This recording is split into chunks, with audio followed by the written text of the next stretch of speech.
আসসালামু আলাইকুম রহমতুল্লাহ।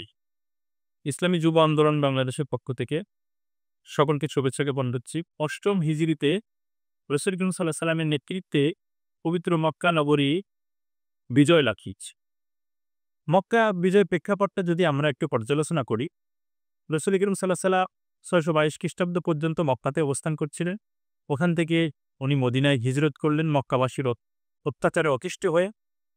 মদিনায় হিজরত করার পরে সেখানেও রাসূল সাল্লাল্লাহু আলাইহি সাল্লামকে শান্তিতে থাকতে দেয়নি তারা। তারা বদর, উহুদ, খন্দক যুদ্ধ করে রাসূল করিম সাল্লাল্লাহু আলাইহি সাল্লামকে তারা মদিনা থেকে বিতাড়িত করার চেষ্টা করেছিলেন। শেষ পর্যন্ত ৬ষ্ঠ হিজরিতে এসে রাসূল করিম সাল্লাল্লাহু আলাইহি সাল্লামের সাথে হুদায়বিয়া সন্ধি সংঘটিত হয়েছিল মক্কায়। হুদায়বিয়া সন্ধির চুক্তি অনুযায়ী যারা রাসূল সাল্লাল্লাহু আলাইহি সাল্লামের সাথে চুক্তিবদ্ধ থাকবে তাদের উপরে কুরাইশরা আক্রমণ করবে না এবং কুরাইশদের সাথে যারা চুক্তিবদ্ধ থাকবে তাদের তো রাসূল সাল্লাল্লাহু আলাইহি সাল্লামের কোন বাহিনী আক্রমণ করবে না, মুসলমানরা আক্রমণ করবে না। কিন্তু মুনাফিক এবং মুশরিকরা তাদের কথা রক্ষা করতে পারল না।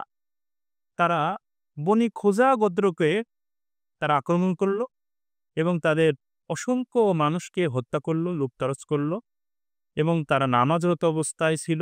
কেউ কাবা গৃহের মধ্যেও আশ্রয় নিতে গেছিল, সেখানেও তারা তাদেরকে হত্যা করল।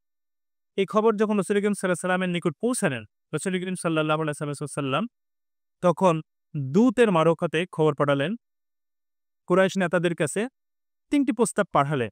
১ নম্বর প্রস্তাব যেটা পাঠালেন যে বনি খোজা গোত্রের উপযুক্ত আর্থিক ক্ষতিপূরণ দিতে হবে, অথবা বনু বকর গোত্রের সাথে যে চুক্তি করা আছে কুরাইশদেরকে, এই চুক্তি ভঙ্গ করতে হবে। অন্যথায় হুদায়বিয়া সন্ধির শর্ত লঙ্ঘন হয়েছে বলে গণ্য ধরে নেওয়া হবে এবং চুক্তি বাতিল হিসেবে গণ্য হবে। এই খবর শুনে মক্কার নেতা, কাফেরদের তৎকালীন নেতা আবু সুফিয়ান তিনি মদিনায় গেলেন রাসূল করিম সাল্লাল্লাহু আলাইহি সাল্লামের সাথে চুক্তি নবায়ন করার জন্য। উনি প্রথমেই তার কন্যা রাসূল করিম সাল্লাল্লাহু আলাইহি সাল্লামের স্ত্রী উম্মে হাবিবার কাছে গেলেন। গিয়ে তার মাধ্যমে একটু বোঝানোর চেষ্টা করার জন্য গেলেন। কিন্তু উম্মে হাবিবা রাসূল করিম সাল্লাল্লাহু আলাইহি সাল্লামের স্ত্রী তার সাথে ঠিক সেইরূপ আচরণ করেছেন, যেইরূপ আচরণ একজন কাফেরের বিরুদ্ধে একজন মুমিনের করা উচিত। এমনকি তিনি রাসূল সাল্লাল্লাহু আলাইহি সাল্লামের বিছানায় তার পিতা আবু সুফিয়ানকে বসতেও দেয়। এরপর রাসূল করিম সাল্লাল্লাহু আলাইহি সাল্লামের কাছে যখন আবু সুফিয়ান উপস্থিত হলেন, হয়ে চুক্তি নবায়নের প্রস্তাব দিলেন, রাসূল করিম সাল্লাল্লাহু আলাইহি সাল্লাম উত্তর দিলেন না। এরপরে আবু সুফিয়ান একের পর এক আবু বকর, ওমর, ওসমান, আলী রাদিয়াল্লাহু তাআলার কাছে গেলেন। প্রত্যেকেই অপারগতা পোষণ করলেন। শেষ পর্যায়ে আবু সুফিয়ান মসজিদে নববীতে দাঁড়িয়ে বলে আসলেন, আমি চুক্তি নবায়ন করে গেলাম। এই বক্তব্য দিয়ে উনি মদিনা থেকে মক্কায় ফিরে আসলেন। আল্লাহ তাআলা আয়াত নাজিল করে দিলেন সূরা বারাআত, সূরা তাওবা ১ নম্বর আয়াতে আল্লাহ পাক রব্বুল আলামিন বলছেন, বারাআতুম মিনাল্লাহি ওয়া রাসূলিহি ইলাল্লাযীনা আহাদতুম মিনাল মুশরিকিন। আজকে থেকে মুশরিকদের সাথে আল্লাহ এবং আল্লাহর রাসূলের যে চুক্তি ছিল, এই চুক্তি ভঙ্গ করা হলো। রাসূল করিম সাল্লাল্লাহু আলাইহি সাল্লাম চুক্তি ভঙ্গর সাথে সাথে উনি নীরবভাবে প্রস্তুতি নিতে শুরু করলেন অভিযান চালানোর জন্য। ১০ এ রমজান ১০,০০০ সাহাবীদেরকে নিয়ে উনি মক্কা অভিমুখে রওনা করলেন। হুম, মক্কা অভিমুখে রওনা করে কিছুদূর যাওয়ার পরেই উনি একটা জায়গায় পৌঁছালেন। জায়গার নাম ছিল আল কাদিত নামক জায়গা।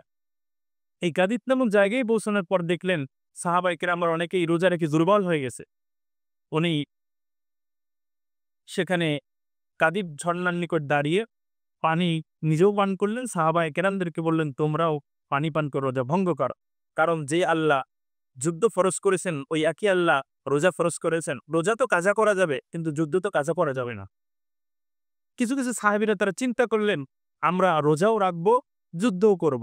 আল্লাহ পাক রব্বুল আলামিন তাদেরকে তিরস্কার করে সূরা হুজুরাতের আয়াত নাযিল করলেন, ইয়া আইয়ুহাল্লাযীনা আমানু লা তুকদ্দিমু বাইনা ইয়াদাইয়িল্লাহি ওয়া রাসূলি। হে ইমানদারগণ, তোমরা মহান আল্লাহ এবং তার রাসূলের চাইতে বেশি অগ্রগামী হয়ে যেও না। এরপর সাহাবায়ে কেরামরা রোজা ভঙ্গ করলেন এবং সেখানে ইফতার করলেন। সহিহ বুখারীতে ৪,২৭৬ নম্বর হাদিসে এ বিস্তারিত বর্ণনা আসছে। এরপর রাসূল করিম সাল্লাল্লাহু আলাইহি ওয়াসাল্লাম তার এই বিশাল বাহিনী নিয়ে মক্কার উপকণ্ঠে মাওরাউস জাহরান নামক জায়গায় উনি তাঁবু স্থাপন করলেন এবং মুসলিম বাহিনীকে ৯টি দলে বিভক্ত করে দিলেন এবং ৯ ধরনের কাজে বিভক্ত করে দিলেন। এর মধ্যে এক দল ছিল যারা টহল দিচ্ছে। এই টহল বাহিনীর কাছে আবু সুফিয়ান ধরা পড়লে তিনি আসলেন যে আবু সুফিয়ান দীর্ঘ ২১ বছর ধরে রাসূল করিম সাল্লাল্লাহু আলাইহি সাল্লামের সঙ্গে যুদ্ধ করে গেছেন। এরপর তিনিও রাসূল সাল্লাল্লাহু আলাইহি সাল্লামের কাছে আসলেন, তার অস্ত্র সমর্পণ করলেন, ইসলাম গ্রহণ করলেন। রাসূল করিম সাল্লাল্লাহু আলাইহি সাল্লাম এবার সাহাবীদেরকে বললেন, তোমরা মক্কায় গিয়ে এই ঘোষণা দাও, যারা আজকে নিজ নিজ ঘরে দরজা বন্ধ করে থাকবে তারা আজকে নিরাপদ থাকবে, আমরা তাদের থেকে কোনো প্রকার প্রতিশোধ নেব না। যারা তাদের নেতা ছিল আবু সুফিয়ান তার ঘরে থাকবে, আমরা তাদের থেকেও কোনো প্রতিশোধ নিব না। যারা পবিত্র কাবা ঘরে আশ্রয় নিবে আমরা তাদের থেকেও কোনো প্রতিশোধ নেব না, তারা নিরাপদ থাকবে।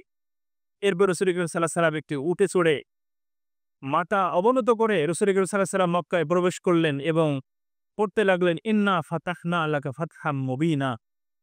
পড়তে পড়তে উনি মক্কায় প্রবেশ করলেন এবং তিনি মক্কাবাসীদের উদ্দেশ্যে বললেন, হে লোক সকল, অত্যন্ত অনুপযুক্ত স্বদেশবাসী আমাকে আমার বাস্তুভিটা থেকে বহিষ্কার করেছিলে, তোমরা আমার বিরুদ্ধে যুদ্ধ করেছিলে, কিন্তু এত অপরাধ সত্ত্বেও আমি তোমাদেরকে ক্ষমা করে দিচ্ছি। তোমাদের পা থেকে দাসত্বের শৃঙ্খল আমি খুলে দিচ্ছি। আমি ঘোষণা করছি, তোমরা যাও মুক্ত এবং স্বাধীনভাবে সকলেই জীবনযাপন করো। এভাবেই রাসূল করিম সাল্লাল্লাহু আলাইহি ওয়াসাল্লাম উদারতা দেখিয়ে উনি মক্কাবাসীদেরকে ক্ষমা করে দিলেন। এরপর কাবা গৃহে প্রবেশ করলেন। ৩৬০টি মূর্তি রাখা ছিল, যেই মূর্তিগুলো একে একে ভেঙে ফেলায় দিলেন। তিনি সাথীদেরকে নিয়ে কাবা ঘরের ভিতরে ২ রাকাত নামাজ আদায় করলেন, তাওয়াফ করলেন এবং উনি তখন এই আয়াত পড়তে লাগলেন সূরা বনী ইসরাঈলের মধ্যে যে আয়াত বর্ণিত হয়েছে, কুল জাআল হাক্কু ওয়া যাহাকাল বাতিল ইন্নাল বাতিলা কানা যাহুকা। আজ হক চলে এসেছে, বাতিল পরাজিত হয়ে গেছে। নিশ্চয় বাতিল সবসময় ধ্বংস বা পরাজিত হয়। এরপর রাসূল করিম সাল্লাল্লাহু আলাইহি ওয়াসাল্লাম বিলাল রাদিয়াল্লাহু তাআলাকে ডাকলেন এবং ওসমান ইবনে তালহার কাছ থেকে চাবি নিয়ে আসার জন্য, কাবা ঘরের চাবি নিয়ে আসার জন্য নির্দেশ দিলেন। ওসমান ইবনে তালহার কাছ থেকে চাবি আনতে গেলেন, কিন্তু তিনি তখনও তা দিতে অস্বীকার করতে শুরু করলেন। রাসূল করিম সাল্লাল্লাহু আলাইহি ওয়াসাল্লাম বললেন, তুমি কোনো একদিন আমাকে হিজরতের আগে অপমান করেছিলে এবং আমাকে চাবি দিয়েছিলে না? আমি সেদিন তোমাকে বলেছিলাম, ওসমান, এই চাবি কোনো একদিন আমার হাতে দেখতে পাবে, সেদিন আমি যাকে ইচ্ছা তাকে দেব, কেউ বাধা দেওয়ার কেউ থাকবো না। আজকের সেই দিন চলে এসেছে। এরপর তিনি রাসূল করিম সাল্লাল্লাহু আলাইহি ওয়াসাল্লামের কাছে চাবি অর্পণ করলেন। রাসূল করিম সাল্লাল্লাহু আলাইহি ওয়াসাল্লাম তখন বিলাল রাদিয়াল্লাহু তাআলাকে মক্কার কাবাঘরের উপরে পাঠিয়ে আজান দিলেন। এভাবেই মক্কা থেকে পৌত্তলিকতা এবং শিরিকের যে আস্তানা ছিল, এই আস্তানা চিরতরে মুছে গেল। আজও মক্কায় শিরিক এবং পৌত্তলিকতা মুক্ত হয়ে আছে। প্রিয় ভাইরা, এরপর রাসূল করিম সাল্লাল্লাহু আলাইহি ওয়াসাল্লাম মক্কাবাসীদের উদ্দেশ্যে আবার নসিহত করলেন। মক্কাবাসীদেরকে বললেন, আমি তোমাদেরকে ক্ষমা করে দিয়েছি, তোমরা আল্লাহর সাথে আর কাউকে শরিক করো না, কখনো কারোর সাথে বিশ্বাসঘাতকতা করো না, তোমরা জিনা ব্যভিচার করো না, তোমরা নিজ সন্তানদেরকে কখনো হত্যা করো না। যে সন্তান অন্যদের ঔরজাত তাদের স্বামীদের সাথে সম্পর্ক করো না, কল্যাণকর কাজে তোমরা কাউকে বাধা দিও না, বিরোধিতা করো না। এরপর রাসূল করিম সাল্লাল্লাহু আলাইহি ওয়াসাল্লাম ১৯ রমজান তিনি নির্দেশ দিলেন যে কাউকে আক্রমণ করতে নিষেধ করলেন। তিনি বললেন, মুতা অভিযানে তিনি নির্দেশ দিয়েছিলেন, কোনো সাধু সন্ন্যাসীকে হত্যা করবে না, বালক বালিকা শিশুদেরকে হত্যা করবে না, নারীদেরকে হত্যা করবে না, এমনকি বৃক্ষ নিধন করবে না, শস্যকে ধ্বংস করবে না, ঘরবাড়ি অগ্নিসংযোগ করবে না, আত্মসমর্পণকারীদেরকে আঘাত করবে না। শুধুমাত্র যারা আজকের দিনে এই বিজয়ের বাধা হবে তাদেরকে তোমরা আঘাত করবে এবং হঠকারিতা করবে, তাদেরকে আঘাত করবে। কিছু মুশরিক হঠকারি করা শুরু করল। ১২ জন তারা নিহত হলো এবং মুসলমানদের মধ্যে ২ জন শহীদ হলো। এভাবেই বিজয় সম্পূর্ণ হয়ে গেল। রাসূল করিম সাল্লাল্লাহু আলাইহি ওয়াসাল্লাম আবার দাঁড়িয়ে গেলেন এবং ৯ জনের বিরুদ্ধে হত্যার নির্দেশ জারি করলেন। এমনকি তিনি বললেন, তারা যদি কাবা ঘরের পর্দার নিচে গিয়েও আশ্রয় গ্রহণ করে, তারপরেও তাদের জন্য আজকে কোনো ক্ষমা করা হবে না। এদের মধ্যে যারা ছিল, যারা পূর্বে ইসলাম গ্রহণ করেছিল কিন্তু স্বার্থের কারণে মোরতাদ হয়ে গেছে। আবার কেউ ছিল যারা মুসলমানদেরকে ধোঁকা দিয়ে হত্যা করেছিল। আবার কেউ ছিল যারা রাসূল সাল্লাল্লাহু আলাইহি ওয়াসাল্লামের কুচ্ছা রটনাকেই তাদের পেশা হিসেবে নিয়েছে। প্রিয় ভাইরা, এই ঘটনা থেকে আমরা, এই মক্কা বিজয়ের এই সংক্ষিপ্ত ঘটনা থেকে আমরা যেই বিষয়গুলো আমরা শিক্ষা গ্রহণ করতে পারি, তাবুক শক্তি বা তার সহযোগীদের সাথে মুসলমান ইমানদারদের সম্পর্ক, চুক্তি কখনো স্থায়ী হয় না। আমরা যুগে যুগে দেখেছি যারা এই চুক্তি করেছে তাদের চুক্তি আজও থাকতেছে না, আগামীকালও থাকবে না। দ্বিতীয়ত, তাগুত শক্তি সুযোগ পেলেই মুসলমানদের বিরুদ্ধে অবস্থান নেবে। ৩ নম্বর, জালেমের বিরুদ্ধে যে কোনো পরিস্থিতি মোকাবেলা করার জন্য প্রস্তুত থাকতে হবে। সেটা রমজান হোক, সেটা রমজানের বাইরে হোক, ঈদ হোক, সেটা বর্ষা হোক, সেটা ফল কাটার সময় হোক, যখনই হোক তখনই মুসলমানদেরকে প্রস্তুত থাকতে হবে। মজলুমকে কখনো অবহেলা করা যাবে না। সর্বদা তাদের পাশে থাকতে হবে। দিন পালনের জন্য রাসূল করিম সাল্লাল্লাহু আলাইহি ওয়াসাল্লামের সিদ্ধান্তই চূড়ান্ত। প্রয়োজনে রোজা রাখতে হবে, প্রয়োজনে রোজা কাজা করে হলেও দিন পালনের জন্য রাসূল করিম সাল্লাল্লাহু আলাইহি ওয়াসাল্লামের সিদ্ধান্তই চূড়ান্ত হিসেবে পরিগণিত হবে। এরপর আমরা যে শিক্ষাটা গ্রহণ করতে পারি, ব্যক্তিগত রাগ-ক্ষোভ, শত্রুতা যাই থাকুক না কেন, কাউকে যদি আল্লাহ তাআলার পক্ষ থেকে ক্ষমা করে দেয়া হয়, তার প্রতি কোনো বিদ্বেষ রাখা যাবে না।